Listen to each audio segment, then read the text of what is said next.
Hello, everybody, and welcome back to the Pedro and Hannibal podcast number. I don't remember what number it is. Doesn't matter. Doesn't matter, Pedro, does it? No, I lost track, bro. I think it's like 10 or something like that. But another edition of the show. My name is Hannibal, and I'm talking to my very good friend, the king of St. Louis, Pedro. Bet on you, Santiago. How you doing? Don't tell Nelly. I'm good. Don't tell Nelly. Yeah, well, you know what? It's funny. We'll be talking about Nelly in just a bit. I know. I didn't think about that, but here we are. Yeah. So. Yeah. We're going to talk about a little bit of Nelly. We have a little bit of everything to talk about in this show. Let's just get right. We're going to go right into what we've been listening to, because that's how we always start the show. And also, you know, the people are in the comments below. I know I see Pull My Gig in there. What up, Pull My Gig? Let us know what you're listening to. We're always looking to listen to new music, or even music that's already been kind of out there. I mean, just remind me of a 90s artist, and I'm going to listen to it. So put in the comments below, put in the chat what you've been listening to. You know, we're all open ears here. So what have you been listening to, Pedro? So I checked out that is it Big Kirk, right? Crit. Sorry, same thing. Okay. So I checked him out. I got about 6 songs in, right? But I checked out the latest one from this year, right? 2022. Yeah. At the first few songs where like Wiz Khalifa was in it, and listen, I'm not a big Wiz Khalifa fan. He's got one song for me. The Black and Yellow was cool. He's cool. Yeah, he's cool, but like I'm not, Yeah, he's all right. He's mid. Right. He's mid. Yeah, so that's a good way of saying it. I couldn't get into it, man. I don't know. Maybe it was my mindset that day. I couldn't get into it. Had a few good bangers. I like the guy's flow, but I just couldn't. I don't know. I'm gonna give it another shot. I only went 6 songs in though, but yeah, I would say it also depends on the style. I think I only wouldn't go with like his latest stuff. Obviously, the latest stuff of artists, it's hard to kind of like, you know, the latest of something would be his strongest work. Yeah. But he does have some stuff that you will like and listen to. I don't know if it came out because I know what you're talking about. It seemed like he had did like a collab album this year, which it was okay. But his stuff, I think, with just him as like the guy, his album, there's some stuff that I know you would like. He has so much work, so even if you don't like what you've heard, eventually you will go and find or come across something, because he rapped with everybody, so it's totally fine. Again, no one has talked about Nelly yet. Well, we will be talking about Nelly in just a little bit. Yeah, we will. So I listened. So I listened to that, and then I went back. I started listening to some old Terror Squad music. You know, Big Pun, Don Cartagena. You know, Fat Joe, Triple CS, and Cuban Link. I was like, you know what? They had a TS Squad album. So I listened to some of that. Brought back some high school memories. So that was cool. Those guys were crazy. They were just guys they pulled off the street. Some of those guys were grimy, which is cool, and it had a little Latin flavor in there. So I would listen to that album 2 days ago, a little bit. So that was cool. Just went old school a little bit. Yeah, Big Pun is he was next level. Like I don't think we appreciated him until he passed, of how talented he was, and everyone that was in that era, from like DMX and Jay's, like, all those people knew that he was special. He wasn't just an average rapper. I mean, his abilities was like, it was basically, if he just kept going, if he figured out the weight situation, he would have been one of the greatest. I mean, if he would have lost some weight and ate a little better, you know, his flow, like you said, I mean, and also his lyrics. I mean, he could put together a lot of crazy metaphors and do it really, you know, he was very unique. So I really liked him. Yeah. And one thing too, he was able to make hit songs. That's the difference between being able to make throw the lyrics and the punchlines, and like the really, you know, hip hop heads like ourselves would be like, we love this. But he was able to make hit records, which is more difficult because you have to appeal to a broad audience. And he was able to do that for a few tracks. I mean, yeah, for sure. With him and Joe, that was a pretty damn good song. So you can't go wrong with listening to Big Pun. For me, I listened to some, I kind of went back to some old school stuff myself.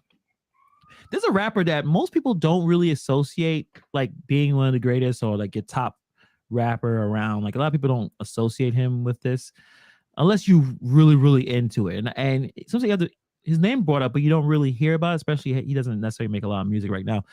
CeeLo Green from the Gotti Mob.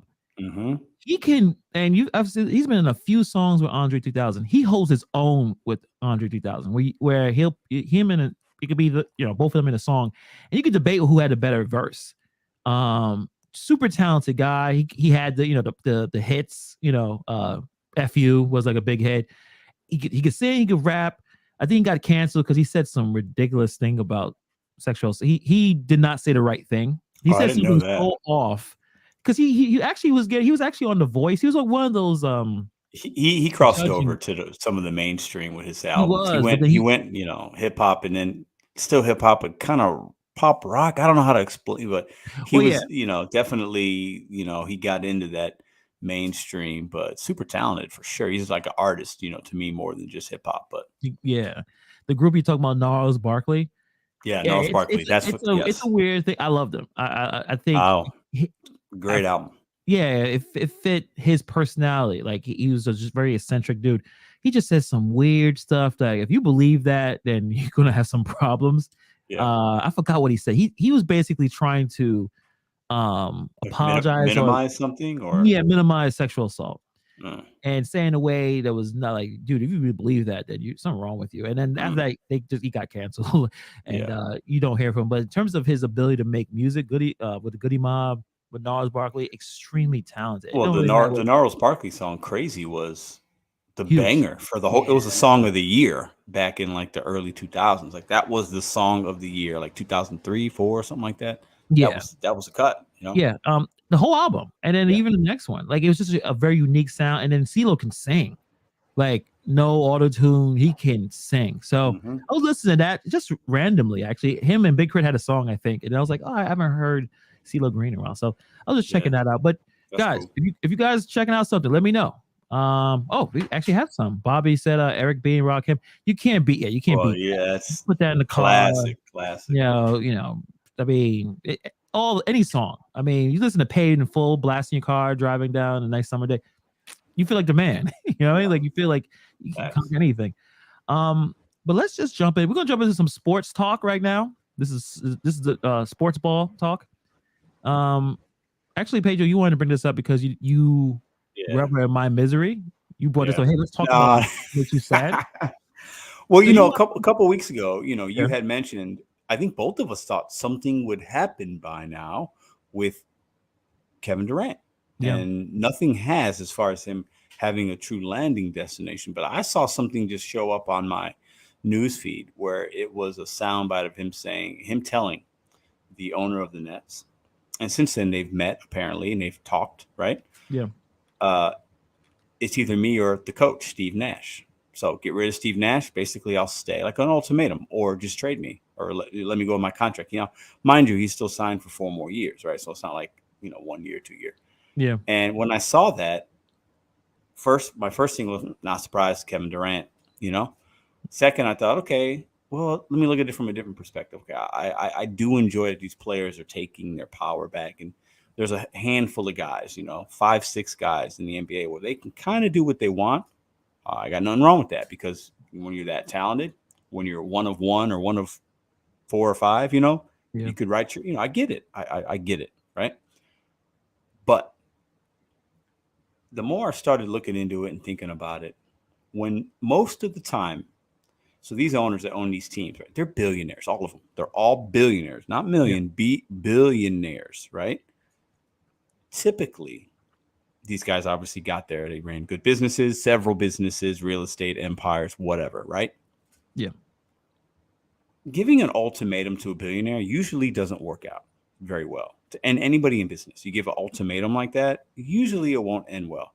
And then I'm also thinking, like, you know, how long? I mean, is Steve Nash that bad? I have no idea. Like, is he underqualified? Sure, but at the end of the day, like, man, if they don't trade him and they don't get rid of Steve Nash, it's a shit show. Like, how are you gonna say get rid of the coach or me? And then let's say that none of that happens. Like, hey, you're on a contract for 4 years. We're not going to trade you. It is yeah, what it is. We think we can win here. We got Kyrie. We did some free agent signings. Ben Simmons is healthy. He's coming back. Let's give this a run, Kevin. Let's go. Right? You came here for that reason. Let's do it. Right? Let's say he hears that from the owner, and we're going to keep Steve Nash because we believe in him. Now, how do you make that work? How do you come back from that? Right? So it's just a weird situation. At the end of the day, I wish these guys would just like play ball a little bit and just Yeah. like not worry so much about going to the club and doing this and like just play. You know what I'm saying? I wish some of them. I feel like if Kevin Durant had a little more Giannis in him, he probably would have won another chip or two. Um, I don't know. Every day I feel like I'm less of a Kevin Durant fan. I respect the talent, but like when I see something like that, it's just like, damn, like giving an ultimatum to a billionaire businessman. I don't know how many times that's really worked in the history of sports. So Yeah, I think he does not want to be here anymore, and in Brooklyn, and he wants to fire Steve Nash and the GM Sean Marks. yes, Um, he does not like. I think they made a bad decision by saying okay, and Steve Nash, a guy with no coaching experience, to coach the team. I guess they thought that you just put anyone in there because they think it's like the LeBron thing. But I would say LeBron's coaches are good coaches. Even the one they fired last time in the Lakers, like Frank Vogel's a good coach. yeah. Um, Tyronn Lue's good coach, really good Tyronn Lue coach. is a good coach because you see what he's doing with the Clippers. When he was with the Heat, Eric Spoelstra is a good coach. He's So one this of the best in the idea, league. yeah. So a lot of it was, I think, a lot of ego and a lot of not a delusion, but they thought, okay, it's going to be me, Harden, and Kyrie. We don't really need a coach. We'll just throw these three in there, and that's how they went, and it just went wrong. And I think Steve Nash is not ready, but they already hired him. Sean Marks is actually a good GM. A lot of stuff didn't necessarily was him saying I want all these people. It's remember it was Kevin Durant and Kyrie saying I'm showing up. Oh, we're gonna come here, and it was kind of like it fell in their lap. And Sean Marks was like, okay, but Sean Marks had a playoff team before they showed up, and then they broke up doing the trades when they had D'Angelo Russell, they had the Afro dude, Gerald, Jared. Allen, they had Levert, they had They had a Spencer Dinwiddie. solid, They had a solid little young not guys. championship, but the guy put a playoff team, a decent playoff team. Very exciting. It was cool. Like they were actually young and they was enjoying the experience. So I don't know why. I think it's more of definitely a personality problem now, especially with Sean Marks. I think Sean Marks said some things in the press that probably pissed off Kevin. Probably definitely pissed off Kyrie, but Kyrie wants to play for some reason. Yeah. And there was something else that actually came on today, a couple hours ago, that really got me all riled up. I want to share this screen because I saw it right before we were going to start. I couldn't believe it. It was like, are you serious? Let me see if you can see my screen. Yeah. So let me put it right here. Kevin Durant is open to play with the Sixers. He's still cool with Harden. Which how? I thought they didn't want to deal with Harden anymore. Yeah, so these guys, man. So he's still cool with Harden, and he's looking to see if he can play with Harden again. It's like, wait. I thought you guys didn't want to deal with Harden anymore. Now there's a potential to trade to Harden. So it's going to be Harden, Durant, and Joel Embiid. Who's beating that team? I don't know. We said that before when we had Harden, Kyrie, and Durant on the same team. We said that when we had Russell Westbrook, Anthony Davis, and LeBron James on the same team. So that team to me is beatable. I think the way the NBA is right now, I think it's so star driven, and everything's about getting the next big three. The next big three doesn't always win, it just don't. I mean, I don't know. I think Durant is the X factor because right now Joel Embiid and Harden they don't win championships. Harden's not the same person. He's not the same person unless he gets in better shape. But even if he does, the way the rules are setting up, he's not getting the 15 times at the free throw line like he used to. So they're not going to win a championship. You put Kevin Durant on that team, I don't see anyone beating. They got Joel Embiid. Even if Harden just jumps and chips in 20 points and throws some assists, because he's a decent passer, right? Yeah. You got Durant. What do they got to give up? They're probably going to have to give up some core pieces. Maxey and a bunch of man. I mean, you're going to have to get. You're going to have to get some. I like Maxey too. So it's still not worth the Durant, but Nets want everything. The Nets want the whole world for Durant, and that market is closing by the day. They realize no one can afford what the Nets are asking. You're basically giving away the farm, right? You're giving away a lot to say, go win me one right now. If not this year, it has to be next year. Because after that, KD gets older. We don't have as much on the bench, So it's like it's all in. You're going all in like in poker, right? Yep. And sometimes it works, sometimes it doesn't. Bobby says not enough balls on that court for that mix. I mean, yeah, because there's times where Kevin wants to take the ball up the court. Harden is going to be kind of primary ball handler, but Durant is so good. You don't need to set anything up for him. Like, what you need to set up for Durant? Just give him No, the ball you when he wants the ball. give him the ball in the elbow. You know, Yeah. he'll make it. Yeah, he doesn't need a lot of that. I mean, Durant, it did work. It did work with the Warriors. yeah. Now, one ball with Curry and Thompson and Durant, it worked. Obviously, 2 years they won, right? And then they got to another one and lost because KD, tore his Achilles or whatever, and they lost to the Raptors. But I think that the situation, I think Steve Kerr's a better coach than Doc Rivers. Clearly, in my opinion, Doc Rivers, I don't know. Coach. Man, he won that one championship, and he rolled that to the what? No, he's a bad coach. He's not a good coach. Yeah, I don't. Yeah, so I don't know, man. Kevin Durant, I don't want to root against the guy, but I wouldn't be surprised if he never won another chip. I just don't think he's. I don't know, man. I don't know. He tries to be the contrarian so often in his life that you're gonna put yourself in. Like, it's okay to go against the grain, but every instant that you want to go where everyone tells you not to go, eventually you're gonna hit the wall. Nova Dasher, what's up, Nova? Kevin Durant needs a lot of emotional support to have a good season. Durant is mentally soft at times, in my opinion. I can't disagree. I think that's the narrative. How fragile, like in the game. I don't think there's anyone that wants to play ball more than Durant, that can hit a clutch shot, that wants to take the ball. Like in the game, I have no complaints with him. I mean, I don't have any complaints with him in the game. It's all the outside stuff. He's on Twitter too often. He takes what everyone says too seriously. He's worried about that stuff. Like it's all outside of the game that I think Kevin Durant has the biggest problem with. If it was just like the game itself, is it anything that his physical, physically. Him getting. I think no. You're going to get consistency from him. He's very efficient, which I think is we don't talk about that enough. He shoots a good percentage. He's efficient.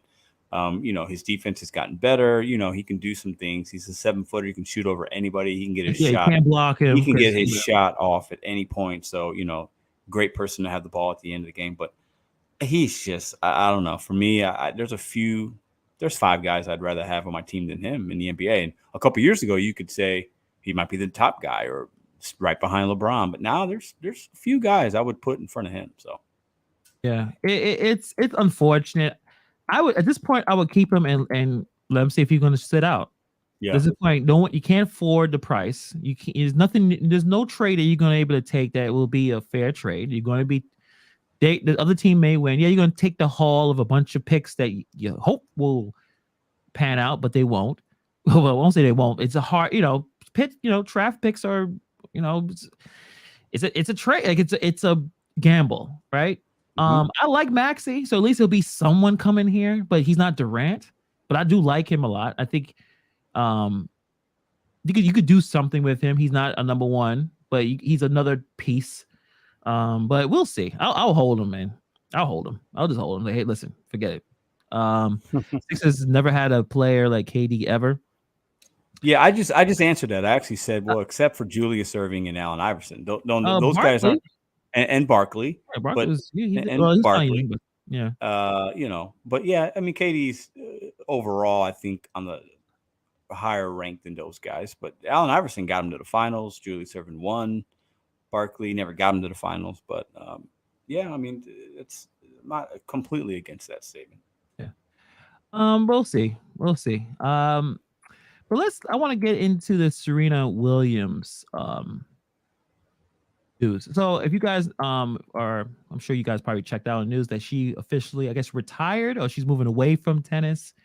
And she before we get too far, hold up. This is the big booty segment of the show. Hannibal likes to bring up the ladies with the big booties. Go ahead, Hannibal, take it away. Well, I'm a big fan of Serena for many reasons. Now, she is the greatest. She is the greatest female tennis player of all time. Oh, it's not even close. It's not even. It's not even close. Oh yeah. So she announced her retirement from tennis, and no problem, right? She's 41, and you've been there for a while. Apparently made over $100 million in career winnings. one of the greatest athletes of all time. Great career. Right? No one's gonna take that from him. Has a bunch of sponsorships, makes did very, very well for herself. It's some of the comments that she put up while she was announcing her retirement that I felt was a little weird. I'm trying to find it on the computer real quick, but at least I got a little bit of what she said. So let's check out what she said right here. Um, if I was a guy, if I were a guy, I wouldn't have to choose between tennis and a family. Quote, believe me, I never wanted to choose between tennis and a family, she said. I don't think it's fair. If I were a guy, I wouldn't be writing this because I will be out there playing and winning while my wife was doing the physical labor of expanding our family, unquote. So, guys, you guys in the chat, what does that mean? Why do you agree with that statement? That she still would be there winning at 41 years old in a sport which, just like every other sport, the youngest, they get stronger, they get faster, you get slower, you get softer because you are successful, you have the money, you're not, the hustle's not there. But to say if I was a guy, I would still be in there mixing it up with the 20 something year olds. What's your thoughts on that one? I don't think I've watched know a little bit about tennis. There's not many 41-year-olds that are at the top of the game. They're just not. Federer, he's gotten up there in age, Novak, Nadal, but they're not, I don't know if they're 41 yet. But anyways, I think that for her, I mean, is she wanting to have another kid? I know she has one daughter, I'm pretty sure. Yes. But that was several years ago, right? Her daughter now is probably 5, 6, 7, something like that. I don't know. But is she wanting to have more kids and that's why she's saying she needs to step away? Or is she saying, because I'm a woman, I have to choose. And if I was a man, I wouldn't have to, because if I'm a man, my wife's at home, basically, taking care of the kids. Mm-hmm. I just, let me read that. Hold up. If I were a guy, I'm just looking at it so you guys can check out what she actually said. When winning, while my wife was doing the physical labor of expanding our family. So it sounds like maybe she wants to expand the family. At the end of the day, I listen, when you have a child, I mean, your body goes through things, right? And clearly she hasn't been as dominant after having a child, but also that could be because she's getting older and everybody else is getting younger. I think there's probably coincides. It's not a coincidence, but yeah. When you have hundreds, and I mean hundreds of millions of dollars, you have the best dietitians and the best this and the best childcare. So if she really wanted to do both still, I think she could. That's a very good point. It's not like she's the average woman making $30,000 to $40,000 a year somewhere, and she's having to choose between family and career, and childcare is expensive. She has every ability to do everything and fly private jets and put her kids in great schools. And so I don't really understand why she thinks she can't do both. So yeah, there was a good comment from Novadash and Bobby. Seems random and unnecessary to make that comment when announcing your retirement. That's the first thought I have. Like, that was interesting. That was weird. Yeah. Like, it should be more focused on celebrating your career, kind of taking a step back and thinking of all the amazing things you have done. That cat suit, the black cat suit you put on, that was probably the greatest athletic achievement ever. Because she's the best. This, to me, in my opinion, and I think most, if we took a poll and you guys let me know in chat, she's the greatest female athlete of all time, and it's not even close, in my opinion, in any sport. And some would put her, with her accomplishments, if you stack them up with anybody in sports, men and women, some would put her on the list with everybody. But as far as women go, she's number one. She's up there. It's her, and I guess Simone Biles. I think Serena's probably a little bit stronger because she had to do it for a longer time. Yeah, I think just more longevity. It's just the nature of the gymnastics. You're not there for very long. You're basically there until you're 20. She basically was dominant until her I would say she was dominant until 20, she was dominant for 20, almost 20 years, man.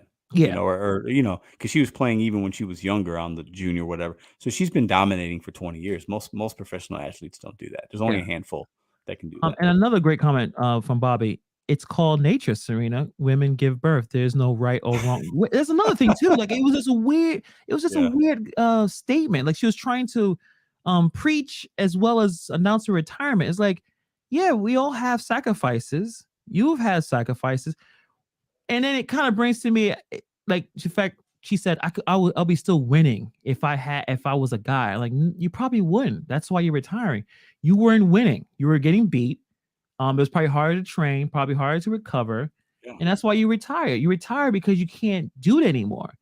And you're thinking because my family's no, because you've reached a point where you're not as skilled to keep up.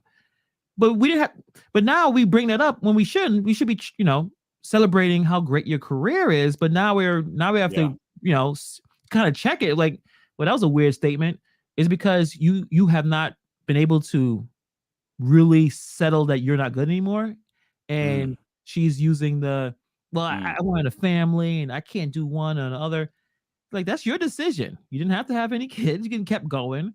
So I yeah. just felt like she didn't want to face the reality that she is not good enough to Yeah. compete at the highest level anymore. And she's using this family thing as an excuse. Well, there are other women in other sports. There's couple of female volleyball players. I think her name was Misty May, and then like her teammate was something else, and they I know were you're talking about, yeah, I remember Misty you May talking. Walsh and so, and they Yeah. had several kids and came back and were still dominating, and they were older, Yeah. dominating Olympics, nationals, like They're like dominating. the best The like best duo. duo, yes, and Yeah. they had kids and came back. It's been done in swimming with women. It's been done in other sports. So if anybody could do it, I put my money on Serena. She's obviously a beast, right? So I Yeah. feel like we should be focusing on the fantastic career she's had.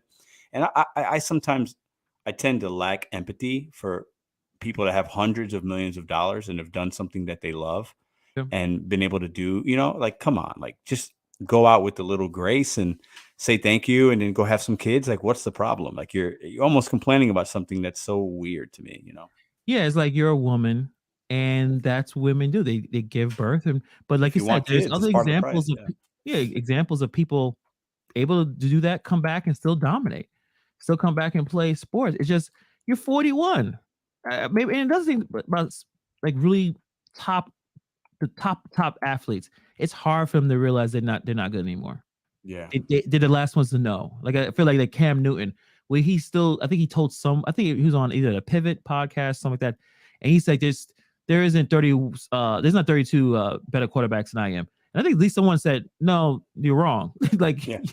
you're not that guy anymore. And Yeah. he's the last one to know. He's the Yeah. last one to realize, like, you're not Cam Newton of No. 8 years ago. He's situational. Do I think there are 63 guys better than him? No. Do I No, think he could be a backup? Yeah. Like, if I'm a team, I might want him on my team as a backup, but he can only do, when he was with New England, yeah, he was rushing the ball out, rushing touchdowns, but he ain't got the accuracy. He ain't got the arm. He's just not, I mean, he's been fantastic in his career overall, but yeah, he's not a starting quarterback now. no, not at all. And it's something that I'm not in a position to really know. Like, like the idea that you have dominated something for over a decade, right? That's like a bare minimum. And like for Serena, it's over two. And to be that realization that you're not good enough. I Yeah. don't know how I would feel. Yeah. So It's that's tough. just it's a bug. It kind of throws your whole life in a different direction, even though it's expected. It's not like out of the no out of nowhere, but one moment you're not good at it anymore. Like, like I can see why it takes a lot of time for him to get it. Yeah. All right. We're gonna get into the relationship portion of the podcast. So I don't know. Me and Pedro are big fans of Kanye West, but I don't know if we had this conversation about his relationship situation with Kim and the idea that they divorced. They're, I don't know what kind of custody situation they have, and the idea when another man comes into the relationship, and not a relationship, but as you and the woman of your child, you still have a relationship. It's not obviously intimate anymore, but you still have to talk and communicate. You still have kids to raise. But when Kim decides to date someone else, Pete Davidson, that's the guy his name is. That I'll say guy. right now, Jeez. Pete. I never found him funny. I don't know. People like He's him. not that funny. I think I mean, the women he gets though, it's crazy. I don't Yeah, understand. Like, it's yeah. weird. he got a certain charm, I guess. But I've checked out Saturday Night Live. I've checked out some. He has not made me laugh once. He's I goofy. He's don't. goofy. Yeah, Yeah, I don't get it. fair enough. But you can tell, and there's so many countless examples of Kanye not able to handle the idea that his woman has left and moved on with someone else. Doing the weird social media stuff, threatening, dropping some bars. It's all There's songs. a song I heard. Yeah, he's got a song out basically talking about him picking up his kids and this and Yeah, that, and love and yeah. and his Kanye wants to be a family guy. Because his parents separated, and his mom had to kind of do the single parent thing with him. But he's going about it in a really manic way. You can tell just by the mannerisms, the all the posts that he put out there. So anyway, Pete and Kim are broken off or whatever. But this is a weird story. I don't know if it's true. I mean, maybe it is. Who knows? So Pete Davidson is in trauma therapy due to Kanye God. West's harassment. Well, can I say something before you give your take on it? Okay, because I have So I think we have to understand one thing. I'm going to be real quick here. Yeah. Sometimes the stuff on these is smut. You never know what's real, like you just said. So I'm glad you said that. But one thing I know, or I don't know, but you hear, based on what both of these gentlemen have said, they both have suffered from depression. Pete Davidson's very vocal about that. He's had suicidal thoughts. So has Kanye, right? So clearly Kim kind of attracts. I don't know. She's weird. Her history is a little strange for me. But women both of these are into the same kind of guys. Yes. So they might look and act different, but deep down, these gentlemen are probably more similar. They've dealt with life trauma, and they've battled it. So I feel like if he's in trauma therapy, that sucks. Because maybe that Pete Davidson's dad died in 9/11. He makes jokes about it, but how do you ever really get over that as a kid, right? Yeah. So it's I feel like it's unfortunate, but I've also seen things Pete Davidson, and who knows if it's true, because the internet's a crazy freaking place. Yeah. Pete Davidson will be like trolling Kanye. He's like in Kim and Kanye's bed. He's like, I just smashed your ex-wife. Yeah, so I feel like it's like both these about it. So he's made jokes. I mean, I don't know. It's hard to feel sorry for a dude smashing Kim Kardashian. I just don't, you know what I'm saying? So if you got trauma, hey, I feel for you, but you know what's coming to the territory. Like, it comes with the territory. So like, once again, like, you want to be in it or you don't, because it's Kanye West. Like it's Kanye West. You got to know that's going to happen. Eccentric is probably at least the easiest word I can come up with. Dude, I think what's wild to me, like the Kardashians, bro, every man they touch, dude, like it doesn't end well for them. Like, it just doesn't. You can go down the line. It just doesn't. So I think it's not them necessarily as women. I think it's the limelight, the pressure. I think these women. I think the culture, the echo chamber that surrounds. Yes, I think they're all moguls, and they're so driven about their careers, which is great for them. That the lights are always on. A stylist is always doing their hair. How do you have a relationship with somebody like that? It's not normal, right? No. So Danielle puts in Kardashians ruin everything, but they just make money though. I mean, how many billionaires are having a family at this point? Outside of family, in the family, Garden State, NJ, Skeet, and Kanye need a hug. Yeah, probably. It's a little weird. Shout out to Faith. She's checking out the podcast. Appreciate her. So hold on, he's the male version of Marilyn Monroe. Oh, you talking about who you talking about? Pete or Kanye? Probably Pete, right? Hold on, Marilyn Monroe. He's the male version of Marilyn. Probably if he's able to smash a lot of that makes sense. Women around. I mean, Kanye too. I mean, I don't know, Amber Rose. Until she put that tattoo on like it was like this big one. She still has that. The one like the I don't know. giant one. She still looks good. So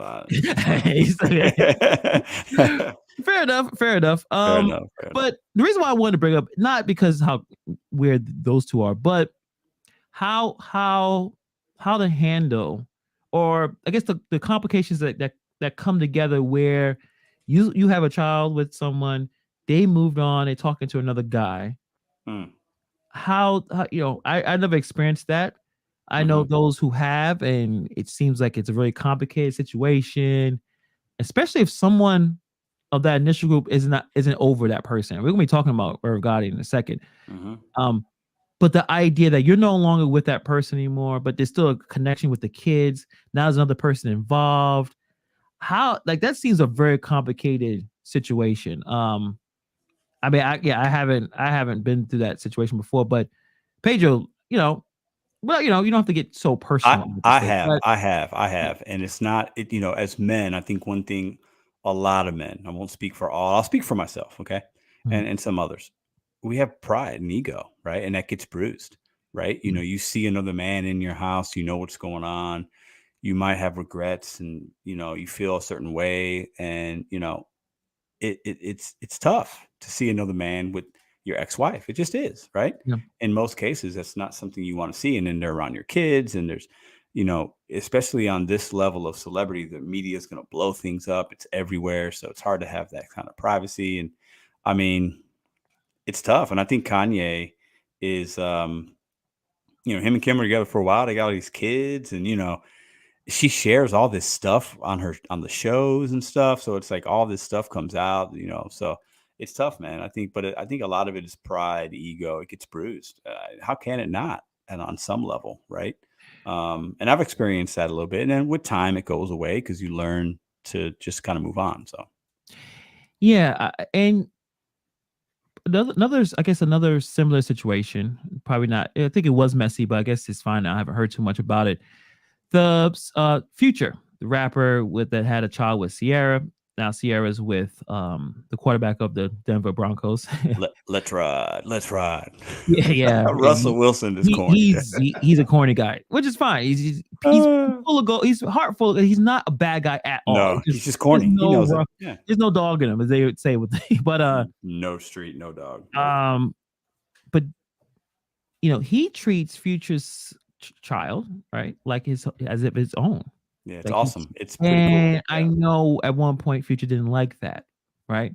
And that's definitely ego. And Future has I don't know how many kids this guy has. Well, Future's got 8 or 9 kids, and at the end of the day, if you don't want another man helping raise your son, then don't leave the mom, marry the mom, and you know what I'm saying. So yeah, I got nothing for Future. So good ups for Russell for doing that. Yeah, it's that's the thing. I feel the same way about Kanye. Kanye either was too erratic, right, with his behavior and a lot of the mental stuff, and Kim was probably tired of that. Was she just tired of it and then decided to leave? And now Kanye is making the songs. He's saying, "I'm trying to get my family back together." Did you have that same energy before it happens?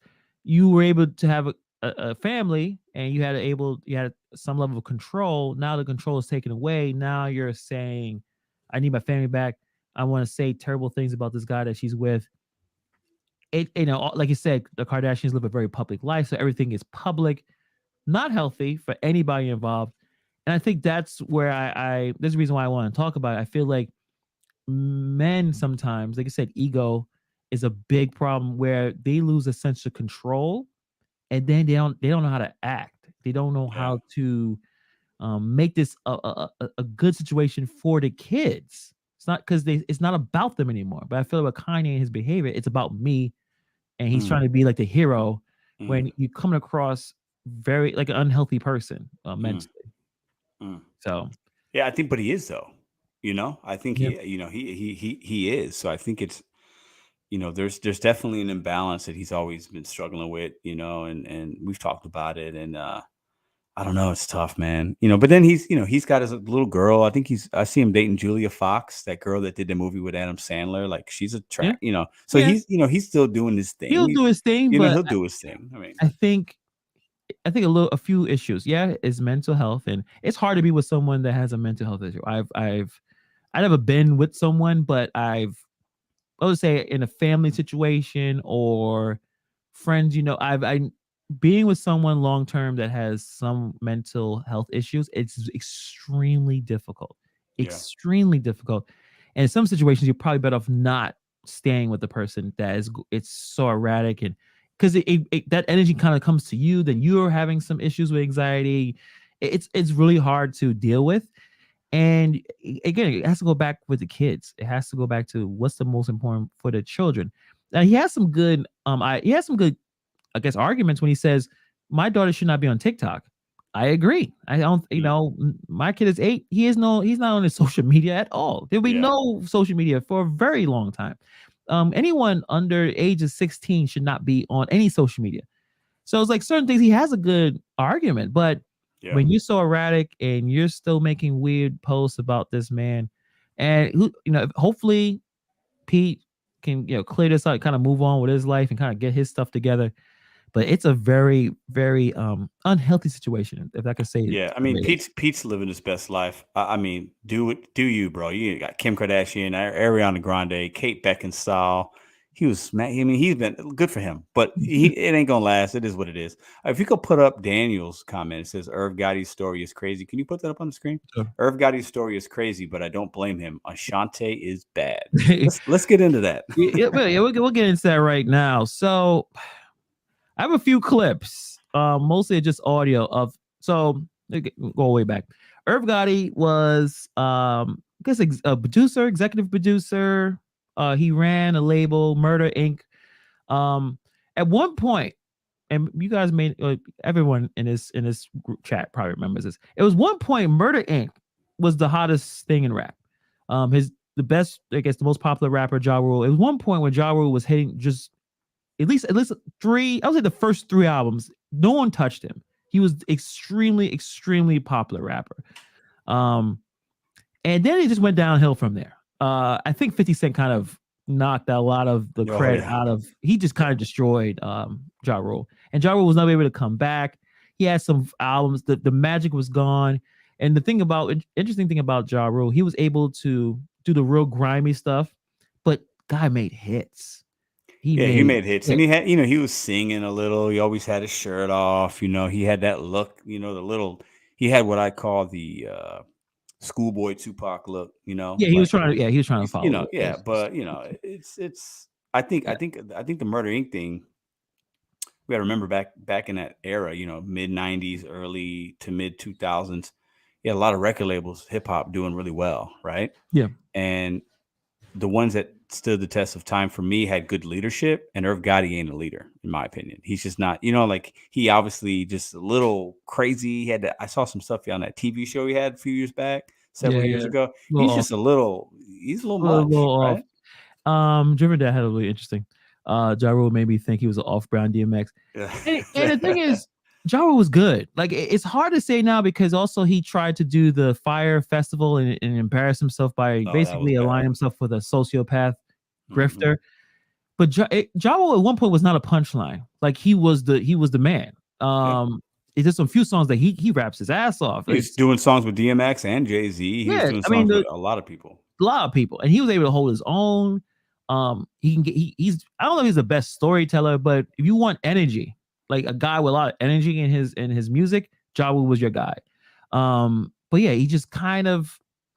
Oh yeah, and I forgot. Yeah, Ja Rule had a beef with Eminem as well. And again, I don't remember that. But nobody survives a beef with Eminem. Yeah, nobody. That's an extra level. So we say that to kind of come back to. There's a podcast called Drink Champs, hosted by Noriega, a really good podcast. Great podcast. If you from the 90s, they're gonna bring out somebody you remember, and you're gonna get super excited. My favorite episode, it was like the best episode. It was with Beanie Siegel, because I love Beanie. Beanie, yeah. He never got his flowers. He never got respect, and they gave so much respect to him. I think DMX was actually on that show too. They have everybody. I think so. You know what? I think you might be, but shout out to Noriega. He's pivoted Noriega runs a great podcast. Funny dude. For those of you that don't know, they drink on that show and they talk, and it's cool. It's very unfiltered, real organic, super cool podcast. Nova Dash hit another one. Yeah. So I don't know if you know this. It was he had like a cameo in the first Fast and the Furious, right? Was it the first one or second one that he had cameo? I think he was in the first one. Was he? I believe so. I thought it was the second, and he turned down the third, but maybe I'm wrong. Actually, I think he was in the second, right?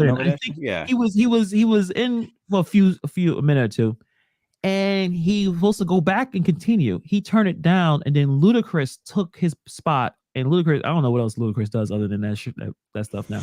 That's what he should have does. never, Ja Rule should have never turned down. Yeah, it was the first one. Him and Tyrese. And the world went to Luda. I remember that.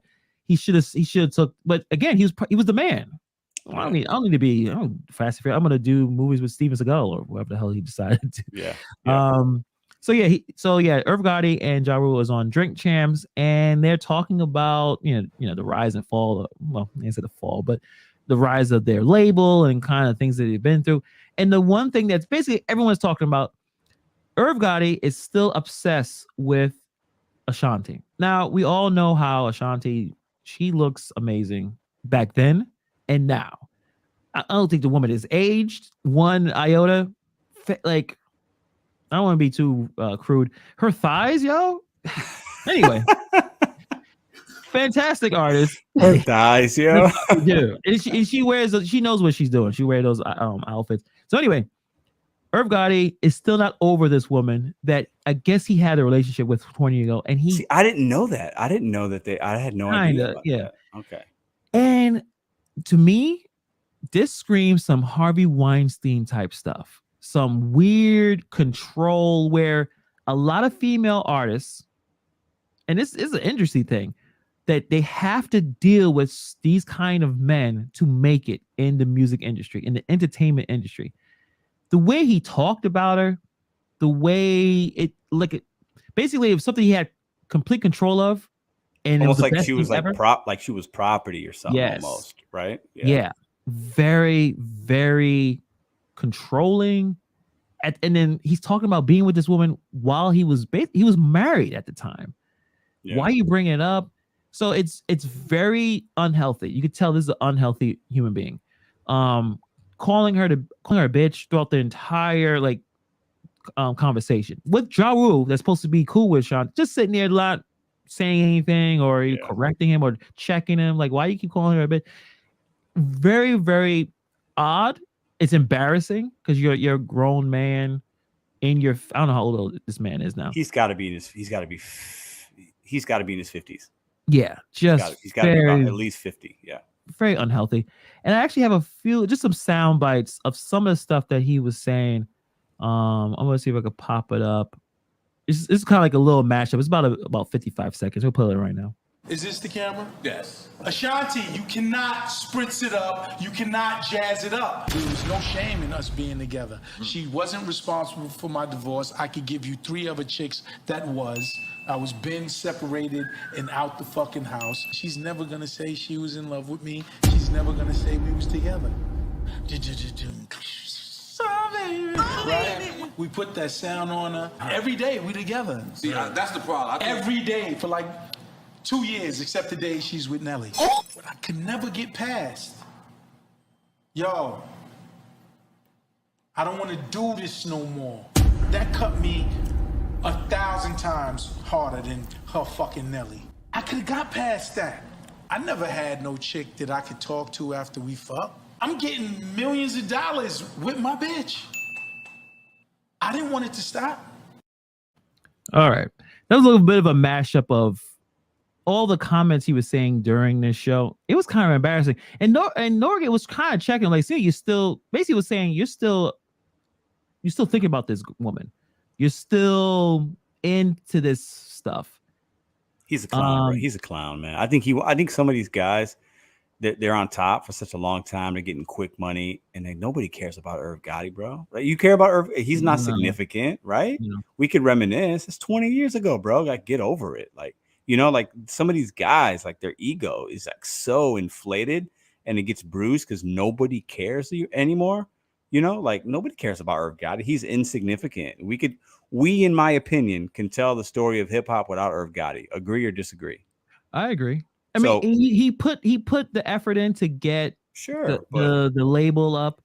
They had some other artists, and he couldn't develop them. No, that's his fault, right? That's on him. It wasn't just Ja Rule. They had some decent talent. It's up to him. It's up to Ja Rule to develop that talent to make them viable artists. I mean, we all don't, feel like P. Diddy is probably not the most ethical businessman, but he was able to put some multiple strongly talented artists out there. Multiple. That's why he's probably almost a billionaire, and Irv Gotti isn't. Yeah. Like, this longevity is what he didn't have. But you can tell like he's still in love with this woman. That doesn't she don't talk about. Can you put up the picture of them again? Oh, actually, I have a clip of him talking about the which I think is another thing about control. About he still owns basically her rights to her music. It's about 57 minutes. You want to take my stems, and now you're gonna fucking be able to remake your album. And you wouldn't be able to get $1 of that? I didn't ever. No, I still eat off of it because I own the publishing. Okay. Jesus. Okay? Yes. And let me, when she be on the shows and she's like, I'm gonna spritz it up and jazz it up. The minute you put some spritzy and jazz it up, it's not a cover. So when it's not a cover, now it has to come back to me to clear it. Let me just give you the answer now. No. No. That shit cut deep, nigga, because I put you the fuck on. I named you the princess. Really? Where was this at? In my Maybach. In your Maybach? She threw up the gang sign in your Maybach? She's a gangster. Said I'm not doing this no more. But that doesn't mean she's leaving the company. That means she ain't throwing up gang signs. She don't want to be a part of this shit no more. Yo, something's wrong with homeboy, man. Like, what you? So that's the connection now. You hurt me 20 years ago, and I'm not going to let you eat anymore. Like, since you don't want to return my calls, you don't want to talk to me, so I'm never going to let you go. He needs to talk to somebody. He needs a hug. Actually, probably don't need a hug. He needs, I don't know, where's his father at? Like, I mean, Ashanti still looks good though. Like she looks better. She looks just as good, if not better. Like she looks great. So some guys just can't get over that. It's like maybe that's the one that he lost and couldn't get, whatever, got away. But like he's doing too much, man. You see it now. I call it the love and hip hop like mindset. A lot of these old hip hop people, they want to get on this love and hip hop. They want to get their little show. Hey, get your bag, get your money. Ain't nothing wrong with making money. Do you? But I feel like when you become insignificant at some point, you figure out a way to become significant again. I feel like that's part of what he's got going on. That's why he's being so boisterous. He's being, we're talking about him. So it's working, but I don't know. He's you can't, for me, he's disrespecting her a little too much. There's always two sides to a story, but I don't know. You ain't got to do it like that. So especially somebody that you had a relationship with at one point. Yeah, scorn lover. So all right, you've been with for 2 years. It's 20-some years later. Yeah. Is it time to move on? It's just like that was the, I guess either that was the most attractive woman he has ever been with. Talented, like she was the woman that he was supposed to be with for the rest of his life.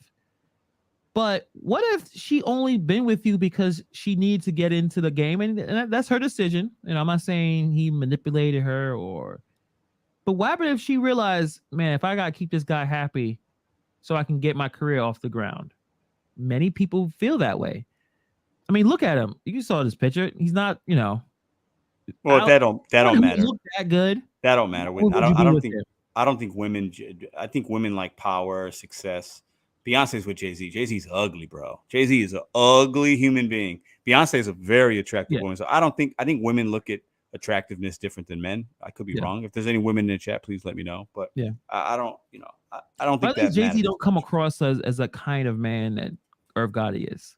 You know what I mean? He's a little more. I think Jay-Z's smarter. I think he's not as emotional in moments. He's a little more forward thinking. So at least it seems that way. More controlled. Yeah.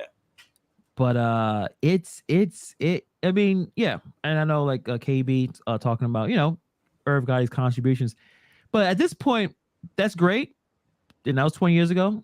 But the way he's talking about this woman, a woman, not a bitch, like he keeps referring to her as, shows a very weak man.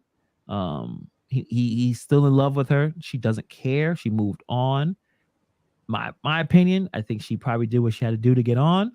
That's the secret of nothing. That's not even a secret anymore of the industry. Hollywood. That happens, especially in hip hop and Hollywood. You want to get on, and this guy is so emotional. What happened if she said, I don't want to have a physical relationship with you?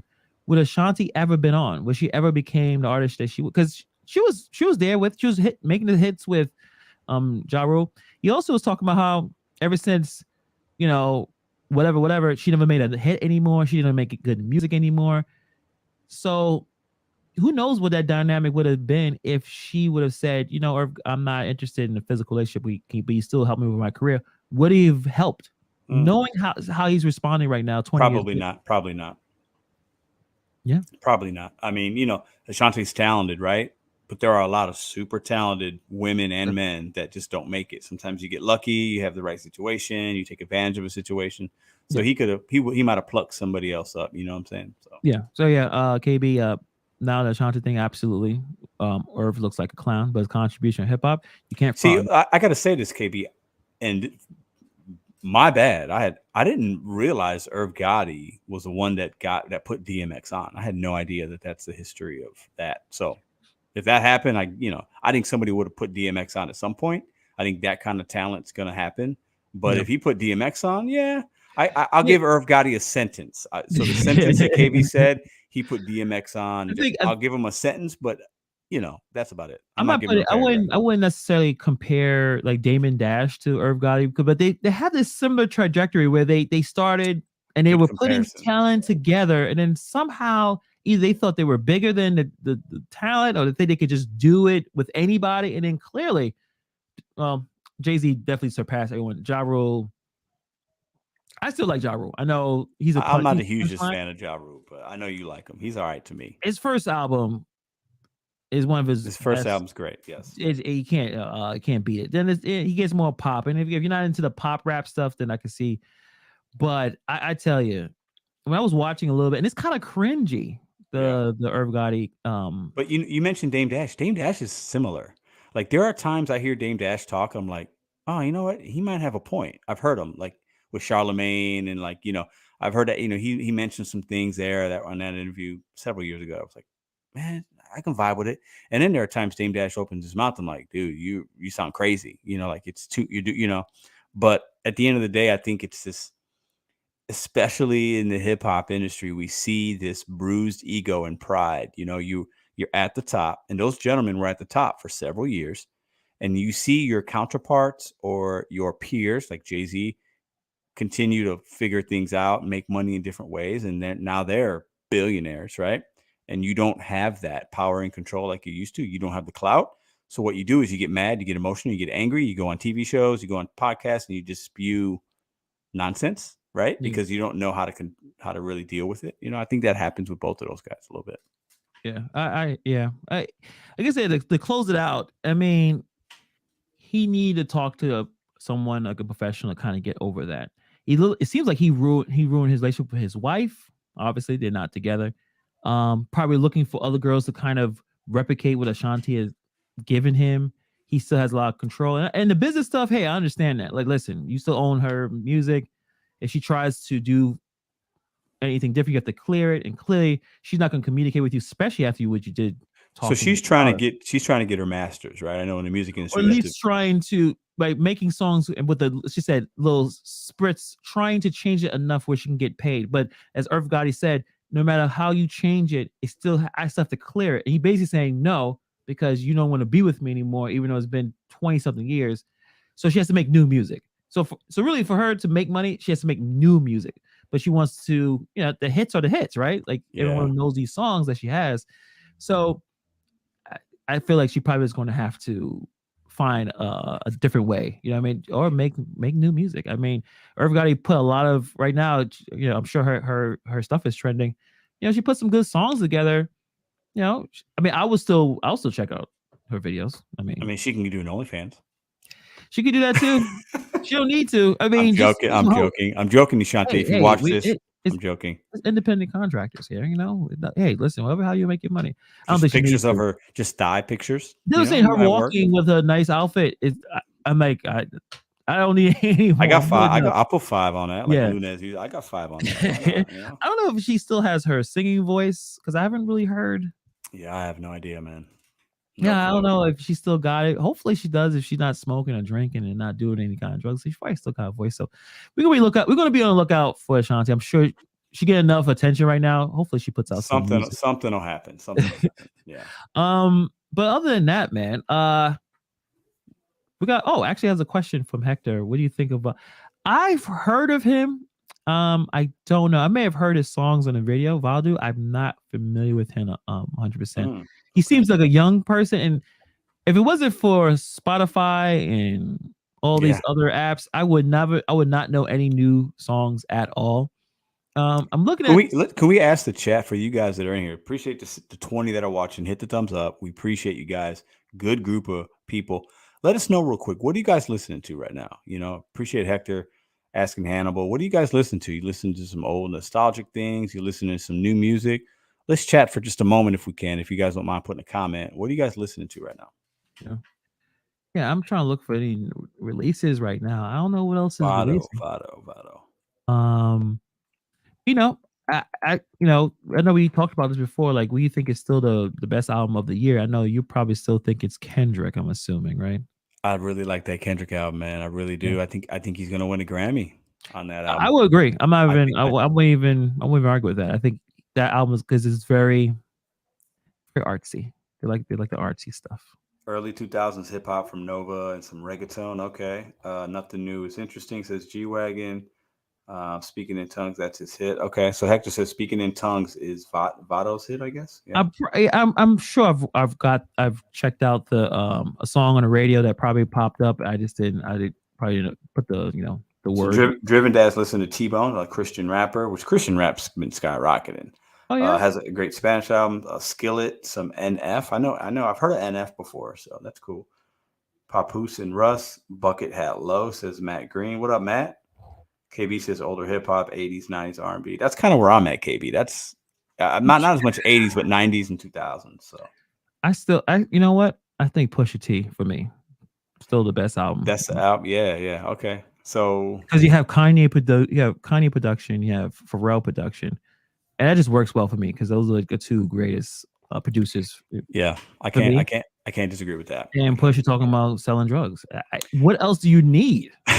Even though Pusha's been rich for 25 years, and he's still talking about pushing weight. Like, you're not pushing anything, bro. Every song's the same, but I mean, a lot of artists do that. I like Pusha T. I like the album. I've listened to that multiple times. Yeah, but I like the Kendrick album. Like, if I had to listen to one album out of those two for just a week, I'm gonna pick Kendrick. It's just got more value for me. But another one that came out recently, but I didn't want to put up there because I wanted to settle in for a few more months. Joey Badass, that was pretty good. That was a good album. You recommended that. That was a solid album. Was a good one, yeah. It kind of takes me back to the early 2000s hip hop a little bit. Yeah. It's a good album. Puffy comes in, I mean, I like it. I like that album. Yeah. German Dad just hit with the jokes. So CB4. Oh Lord. I actually want to talk about the best or the funniest like rap movies, or like, that kind of, we gotta figure out that kind of thing, because I love CB4. And there's actually another movie that was kind of like indie, like it wasn't like famous actors, called The Fear of the Black Hat, which is kind of similar to CB4. I never saw that.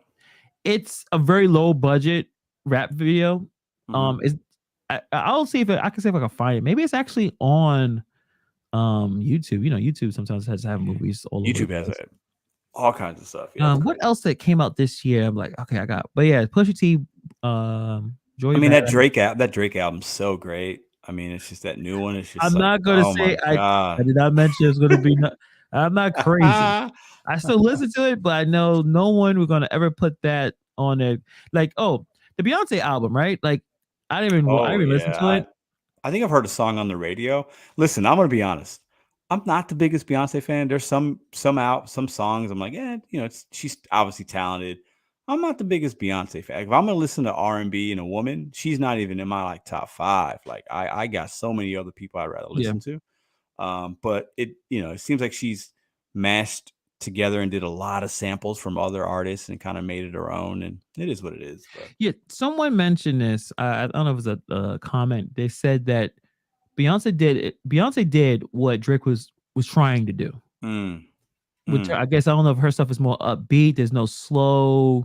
It's more dancey. It is more upbeat a little bit. Of course, Beyonce, she does that. Like, that's her thing. Like, she makes dance music. So if that's true, then I'll check it out. Think the beats are good and the songs are good. But yeah, so that someone put that. Like, I guess that was a good description. Beyonce did what Drake was trying to do. with the oots oots stuff. So yeah, I mean, oots. I don't know if that I'm gonna check. I'll check it out. I'll probably put it on the car and see if it's. I've listened to 1 or 2 songs that have come on the radio, but Yeah. I will not be listening to the entirety of the Beyonce album. I'm good. I'd rather listen to the Drake album than the Beyonce album. Damn, so yeah, you're definitely not Facts. into. No. You're definitely not into No. that. But actually, oh yeah, this is a great one right here. Immortal Technique is my guy, dude. We could do an hour on him. We need if you want to. Like I would talk. I don't know if that would work well with people that want to check us out because like Immortal Technique. But that's the guy right there. He's extremely underrated, extremely intelligent. We need a little bit of Immortal Technique. That's the comment of the night right there for sure. Driven Dad said I'd rather listen to Britney Spears or Christina Aguilera than okay. I don't know about that, bro. Well, Christina Aguilera is a superior singer than Beyonce. Christina Aguilera can actually sing. Like she can hit notes other people can't. But yeah, that's a different kind of. It's more poppy. But Britney Spears got some hits, bro. I ain't gonna lie. Britney Spears has a few bangers, in my opinion. Like she does. She's got a couple bangers. Beyonce is a more successful artist than both of these women. Oh, well, sure. Yeah. So, but success doesn't mean you're better necessarily.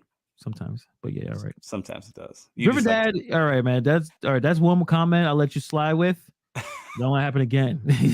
Bubba Sparks. Yeah, we talked about Bubba Sparks. I mean, Timbaland basically did all the work, but when he did, he was all right. Yeah. I'm a big Benny the Butcher fan. Yeah, he talks about the same 3 things: drugs, women, gangs, killing people. Yeah. But real authentic. If I like, he probably lived too much of the life. He needs to stop because I know he had some issues where he's beating up Freddie Gibbs, another rapper, and you're rapping now. You're entertaining. You don't have to play it in real life. But like you see Benny, you see like the whole Griselda crew. You could tell they actually living this life. But it's like, all right, y'all rapping, chill. Y'all don't need to beat people up. Yeah, but sometimes you can't get out of that mindset. You know, you live it for 20-something years. Like that's just an instinctual thing. You know what I mean? So yeah. And Nova coming in. I wouldn't mind seeing them Kid Cudi. I love Kid Cudi. Yeah, man. Kid Cudi does not get enough. He spawned so many of these new artists in the way that we're listening. You know, the shift in hip hop that's happened in the last 10 or so years, 15 years.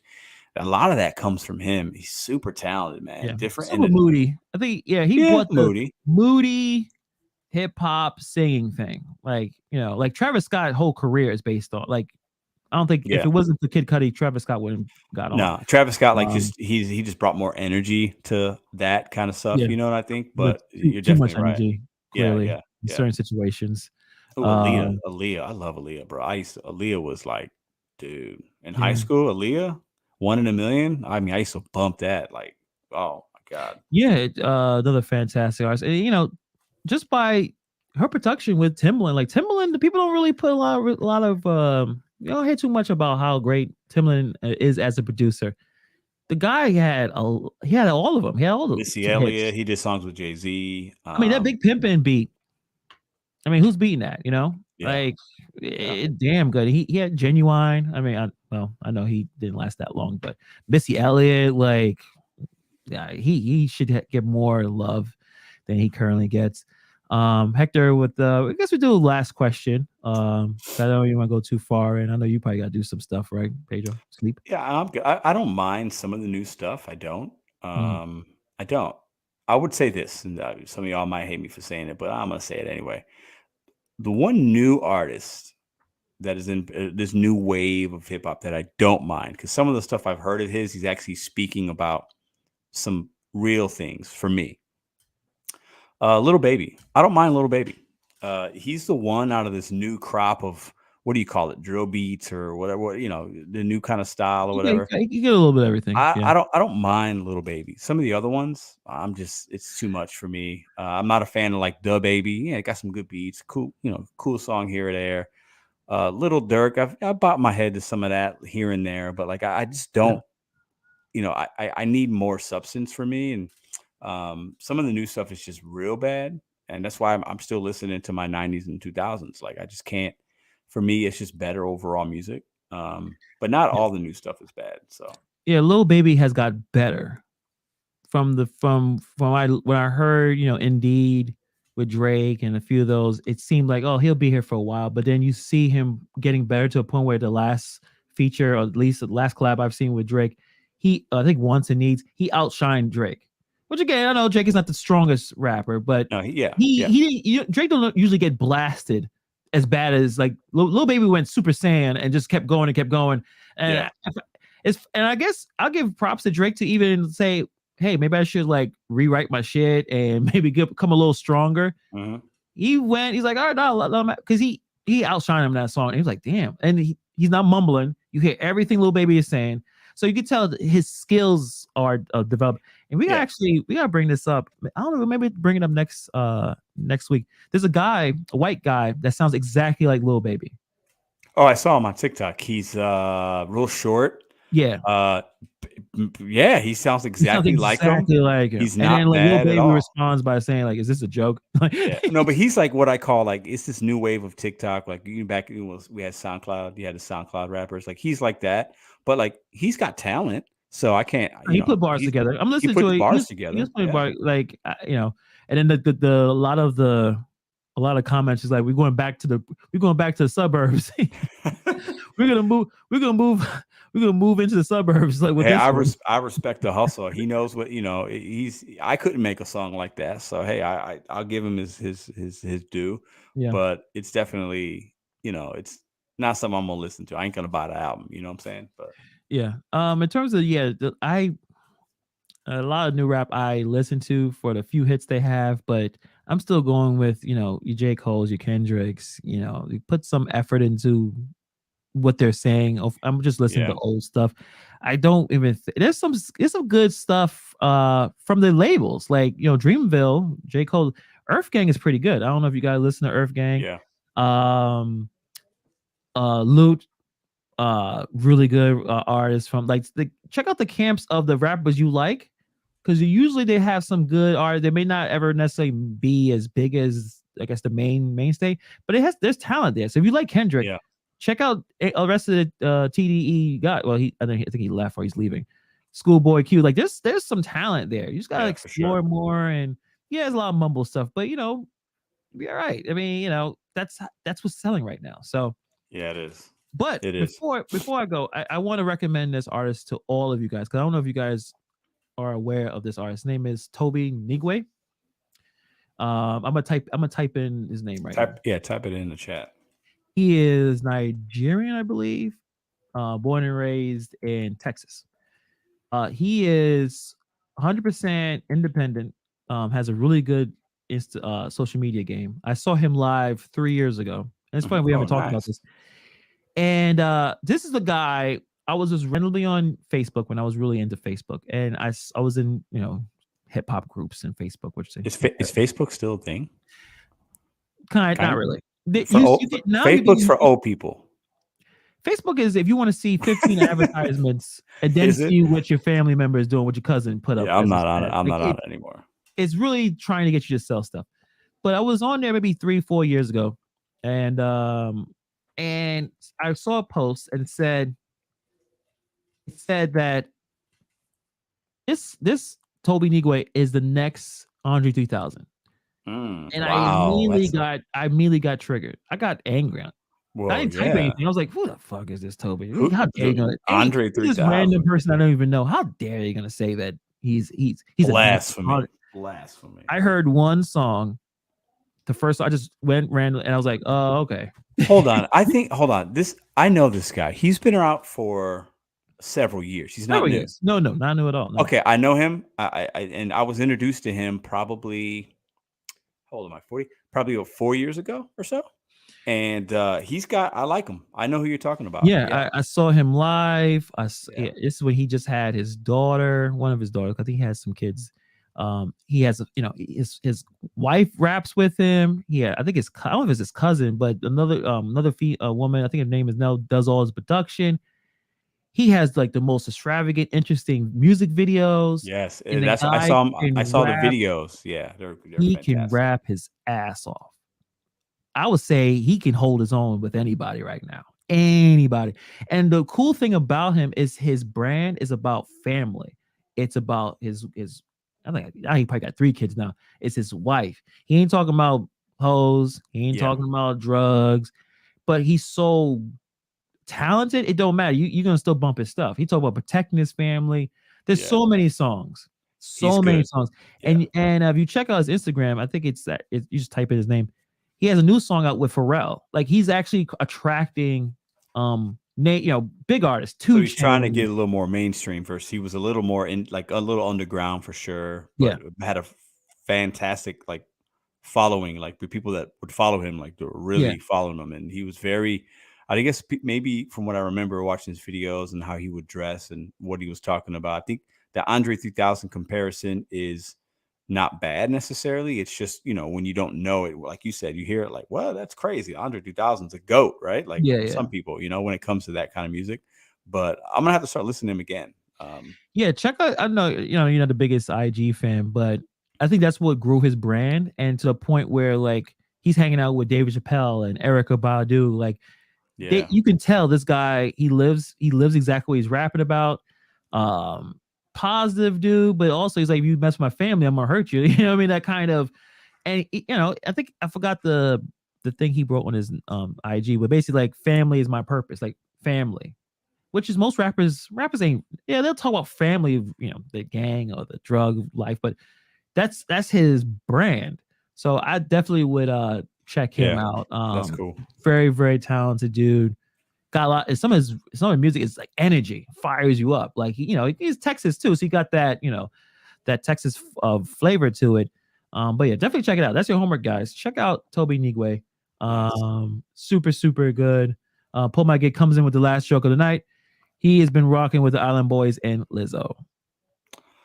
You want to talk about Lizzo before we leave, or you just want to talk? That's another thought for another day. I don't mind Lizzo. I don't listen to that music, but I like what I don't know. The Island Boys are those 2 funny looking dudes, right? Yeah, they can't rap on beat. Yeah, no, they're just to listen to with it, and no, like the Island Boys singing thing was kind of lame, but they still continue to make music. I think I tried listening to maybe 2 or 3 days ago. I'm like, their punchline. Their punchline. Not rapping on the beat, and it's not cool. It's not Silk the Shocker off beat. I'm like, okay, this is kind of interesting. It's their like punchline. Yeah, it's actually hurting my ears. So when you look, I mean, I hate to be this guy, but when you look and act like that, I can't take it serious. I can't listen. You know what I'm saying? I just can't do it. I can't. They're of course, Pull My Gig is listening. Of course. All right, guys. On that note, another hour and 20 minutes fly by. Talking to you guys. Appreciate you guys in here. Hit like, share, subscribe. You may think you subscribe to the channel. Yeah, it all helps us out. We enjoy doing this. Like I always say, it's the highlight of my week, talking about what we want to talk about, and you guys chiming in. Let us know in the comments section, guys, if you don't mind. What would you guys like to see? We come up with topics and things. If there's topics around hip hop, sports, relational things, fatherhood, just things, if drop a comment if there's something you'd like to see us talk about on the show in the next upcoming weeks. Let us know in the comments. Yeah, and we have some plans. Gonna be some exciting plans coming in the next couple of weeks. So stay tuned, stay locked. Appreciate you guys. Seeing the same names in the chat.